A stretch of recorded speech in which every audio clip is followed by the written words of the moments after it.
Le code de la route a 100 ans. Alors la première version datant de mai 1921 a largement évolué depuis, vous vous en doutez.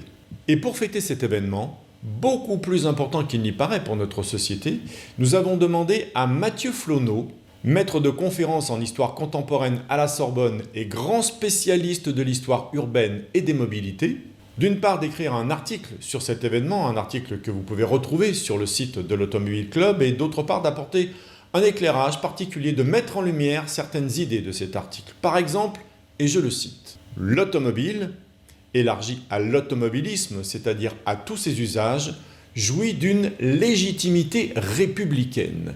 Légitimité républicaine, c'est-à-dire... » Alors il est évident que l'automobile n'est pas qu'un objet technique. L'automobile, c'est un objet social, politique, culturel et également patrimonial. Et de ce point de vue-là, l'automobilisme, ce que j'appelle ainsi derrière, c'est tout l'écosystème mobilitaire dédié à ce que classiquement on appelle la voiture, mais qu'il faut élargir immédiatement aux autocars, aux camions, aux véhicules collectifs.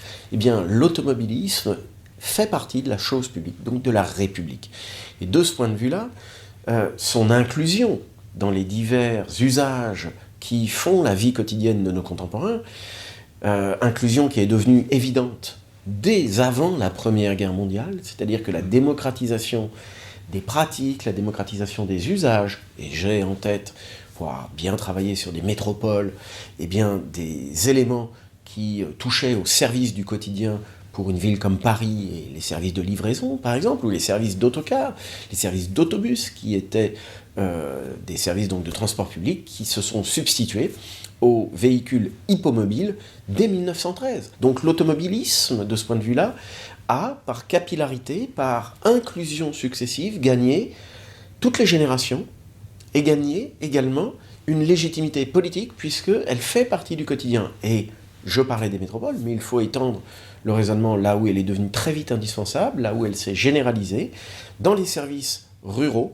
dans le désenclavement de ce que l'on appelle aujourd'hui les territoires, où elle est évidemment irremplaçable, elle était beaucoup plus flexible que le chemin de fer, elle était beaucoup plus flexible et rapide, surtout, puisque c'est l'un des critères de l'époque, que d'autres modes. Je ne parle même pas des voies navigables. Donc nous sommes véritablement dans une recherche d'efficacité qui est politique. C'est-à-dire qu'on a relié les gens de plus en plus vite. Et de ce point de vue-là, il y a une dimension indiscutablement républicaine à l'automobile en France. Automobile Club Association, priorité à la mobilité.